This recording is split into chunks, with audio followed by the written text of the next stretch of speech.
Assalamualaikum warahmatullahi wabarakatuh. Perkenalkan, nama saya Nanda Muin dari Prodi Ekonomi Syariah 1 semester 6. Nah, di video kali ini saya akan mereview materi dari mata kuliah kebijakan fiskal.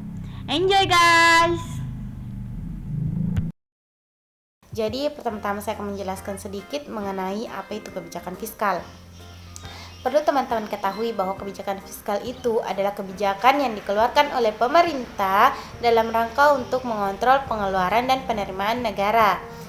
Terkait instrumen kebijakan fiskal, menurut Adi Warman Akarim ada beberapa cara yang digunakan oleh pemerintah untuk menghimpun dana dari masyarakat.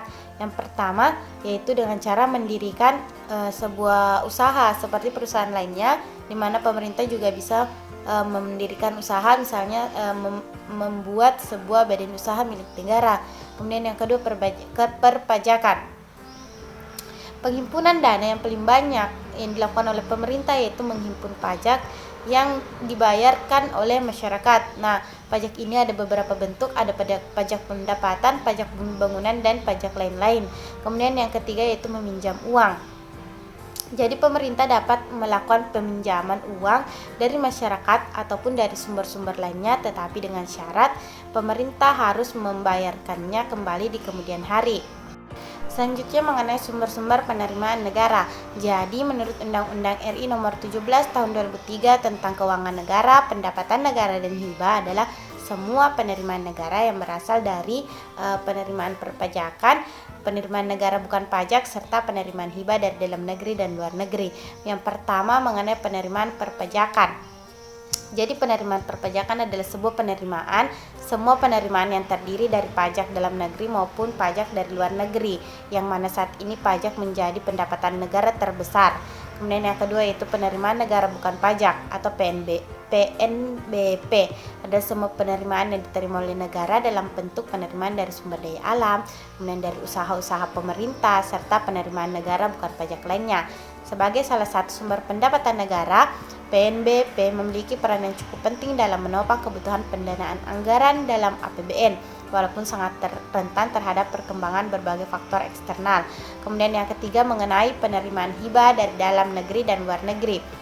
Jadi penerimaan hibah adalah pemberian sukarela yang dilakukan oleh sebuah negara ataupun oleh instansi lain untuk negara.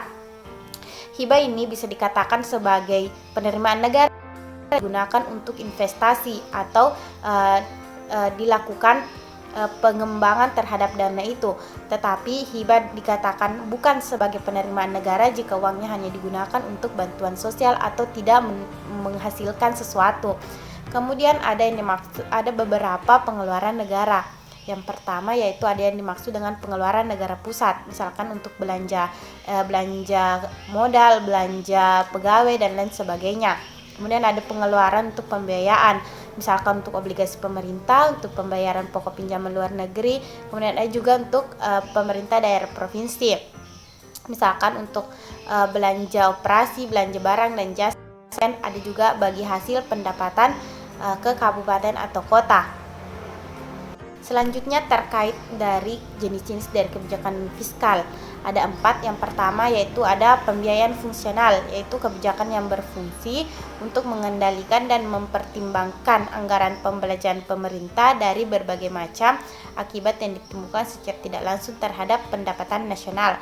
Kemudian yang kedua ada pengelolaan anggaran, yakni kebijakan yang dikeluarkan oleh pemerintah yang berfungsi untuk mengatur jalannya anggaran pemerintah yang meliputi hutang dan perpajakan hingga tercapainya kestabilan dalam ekonomi.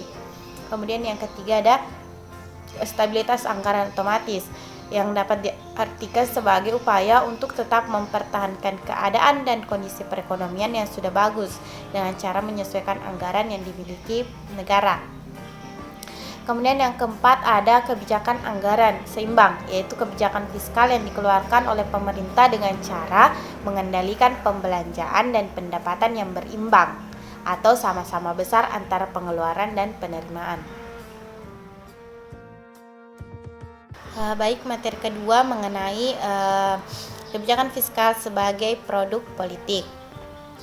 Jadi sebagai produk politik itu, kebijakan fiskal tidak akan terlepas dari kedudukan lembaga-lembaga pemerintah. kepentingan aktor serta mekanisme pertanggungjawaban di antara lembaga-lembaga tersebut baik di tingkat pusat maupun di daerah, sehingga pemahaman mengenai interaksi politik di antara lembaga-lembaga tersebut sangat penting. Di Indonesia sendiri, salah satu bentuk kebijakan fiskal adalah pengelolaan anggaran, di mana badan eksekutif akan mengajukan rancangan ke suatu anggaran ke DPR. Dalam DPR inilah suatu rancangan itu dibahas untuk disahkan. Kebanyakan kasus apabila sudah tercapai kesepakatan nilai-nilai antar aktor yang tercermin dalam suatu pembahasan draft kebijakan, maka barulah suatu kebijakan tersebut terbentuk. Nah, contoh kebijakan fiskal sebagai produk politik. Yang pertama ada akibat dari krisis ekonomi 1998 yang menyebabkan sektor real macet, hiperinflasi, dan utang Indonesia pada tahun 2000 itu mencapai 1.226 triliun atau 96% dari PDB.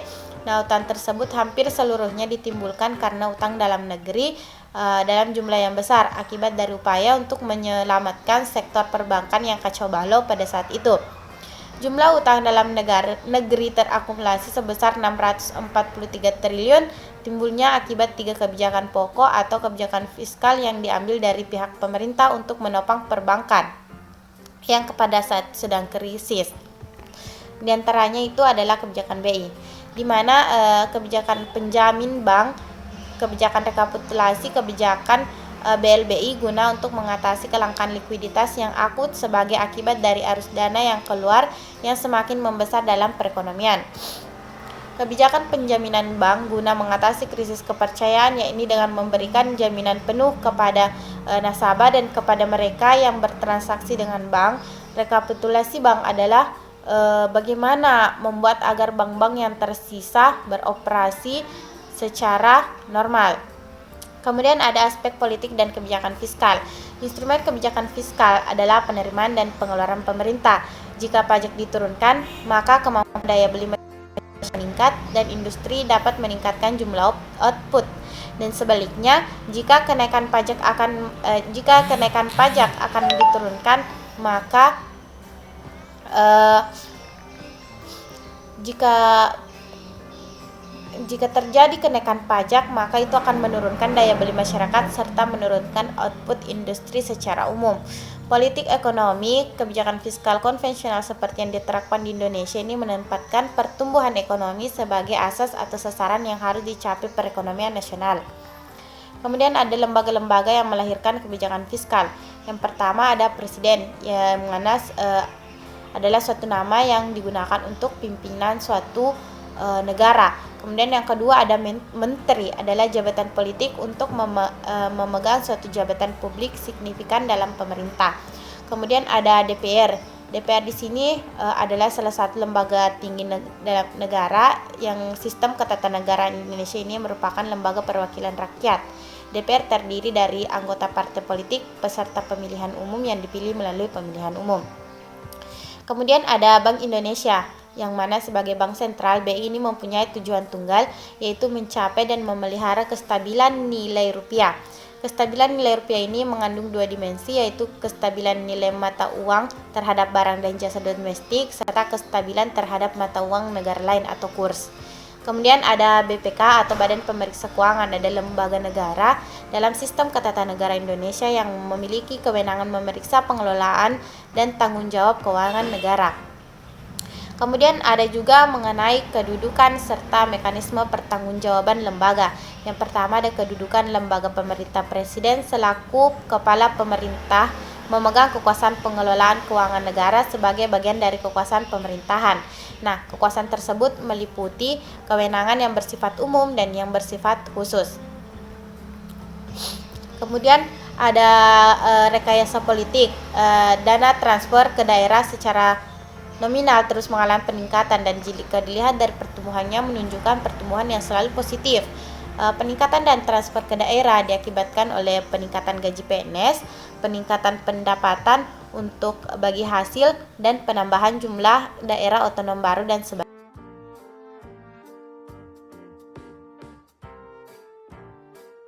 Materi ketiga mengenai kebijakan ekonomi fiskal dan hubungannya dengan kebijakan moneter. Nah, pertama-tama saya akan menjelaskan mengenai apa itu kebijakan fiskal dan kebijakan moneter. Jadi seperti yang ketahui sebelumnya bahwa kebijakan fiskal ada kebijakan yang mengatur mengenai pengeluaran dan penerimaan negara. Kemudian kebijakan moneter itu adalah kebijakan segala upaya yang dilakukan oleh bank sentral dalam usahanya untuk memberi pengaruh pada perkembangan variabel moneter. Variabel yang dimaksud sini yaitu suku bunga, jumlah uang yang beredar, nilai tukar, dan suku bunga kredit. Nah, selanjutnya mengenai pengaruh kebijakan fiskal terhadap perekonomian. Jadi, kebijakan fiskal ini akan mempengaruhi perekonomian melalui penerimaan dan pengeluaran negara. Jadi, di sini pengeluaran negara itu semua yang dikeluarkan oleh pemerintah untuk biaya operasional maupun biaya biasa usaha proyek dalam sektor dalam negeri. Untuk yang ada di luar negeri tidak termasuk dalam pengeluaran negara. Kemudian yang kedua yaitu mengenai penerimaan negara. Penerimaan negara itu adalah pajak-pajak dan semua pungutan-pungutan yang diterima oleh pemerintah dalam sektor dalam negeri. Jadi untuk hibah yang digunakan untuk bantuan dana sosial dari luar negeri itu tidak termasuk dalam penerimaan negara.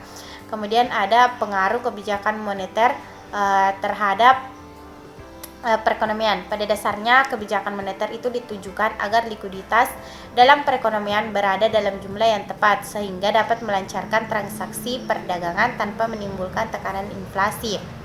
Titik umumnya, pelaksanaan pengaturan jumlah likuiditas dalam perekonomian ini dilakukan oleh Bank Sentral melalui berbagai instrumen, khususnya Open Market Operating Operation atau OMOS. Nah, yang terakhir yaitu ada hubungan kebijakan fiskal dan kebijakan moneter. Seperti yang kita ketahui bahwa kebijakan fiskal itu dikeluarkan oleh pemerintah dan berdampak secara langsung untuk masyarakat secara umum. Sedangkan untuk kebijakan moneter itu adalah kebijakan yang dikeluarkan oleh Bank Sentral dan berdampak pada perbankan secara umum.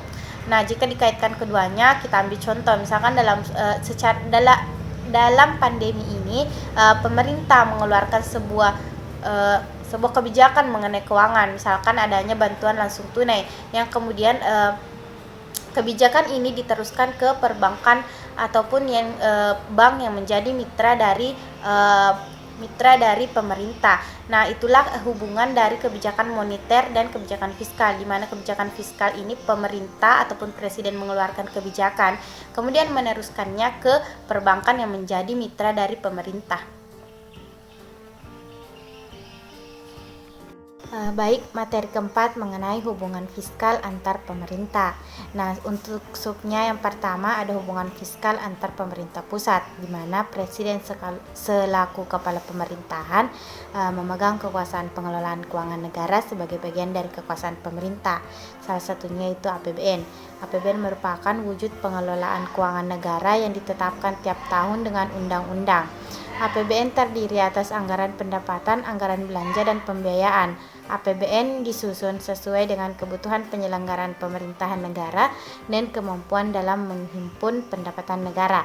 Dalam hal ini, perumus kebijakan itu adalah pengawas keuangan, ada BPK, BPKP, kemudian ada pelaksana keuangan yaitu Depkau, Depdagri, Departemen Teknis. Harus mengupayakan agar kebijakan fiskal benar-benar bermanfaat bagi rakyat banyak. Dalam hal ini, pertanggungjawaban pelaksanaan APBN, Presiden menyampaikan rancangan undang-undang tentang pertanggungjawaban pelaksanaan APBN kepada DPR berupa laporan keuangan yang telah diperiksa oleh BPK. Kemudian sub kedua ada hubungan BPK dan DPR. Berbeda di banyak negara, Undang-Undang Dasar 1945 menempatkan BPK sejajar dengan lembaga-lembaga negara yang ada dalam struktur negara kita. Selain tetap mempertahankan pemberian hak eksklusif pemeriksaan keuangan negara kepada BPK, perubahan ketiga dari Undang-Undang 1945 justru telah memperkuat posisinya dengan memberikan kedudukan yang bebas dan mandiri kepada BPK. Maksudnya adalah agar BPK dapat melaksanakan tugasnya secara objektif. BPK juga dapat memeriksa dan melaporkan keuangan negara sebagaimana adanya, bebas dari pengaruh manapun. Termasuk dari ketiga cabang pemerintahan baik eksekutif, legislatif maupun yudikatif, hasil pemeriksaan BPK disampaikan kepada rakyat banyak, utamanya untuk membayar pajak, yang mana melalui wakil-wakilnya di DPR serta DPRD sebagai pemegang hak budget. Seperti halnya DPR, DPD juga menerima laporan hasil pemeriksaan keuangan pemerintah pusat. Bagi BPK, hubungan dengan DPR dan DPD serta pemerintah berpengaruh terhadap pengelolaan pemeriksaan keuangan negara, seperti adanya perencanaan pemeriksaan di dalam penyusunan rencana pemeriksaan. BPK harus melakukan komunikasi secara intensif dengan DPR dan DPD dan juga pemerintah. Hal ini dilakukan agar pemeriksaan yang dilakukan oleh BPK sesuai dengan kebutuhan perhatian mencapai sinergi dari DPR, DPD, dan pemerintah. Kemudian sub ketiga yaitu hubungan antar pemerintah pusat dengan pemerintah daerah, yaitu desentralisasi fiskal. Hubungan antar pemerintah pusat, pemerintah provinsi, dan pemerintah kabupaten kota itu saling terkait, tergantung dan sinergis sebagai suatu sistem pemerintahan. Salah satu wujud pelaksanaan otonomi daerah ini adanya otonomi dalam aspek pengelolaan keuangan daerah yang disebut dengan otonomi fiskal atau desentralisasi fiskal, di mana pemerintah daerah ini diberikan sumber keuangan untuk menyelenggarakan urusan pemerintahan yang menjadi kewenangan pemerintah daerah. Desentralisasi fiskal memberikan kewenangan kepada daerah untuk mengelola keuangan daerahnya sendiri.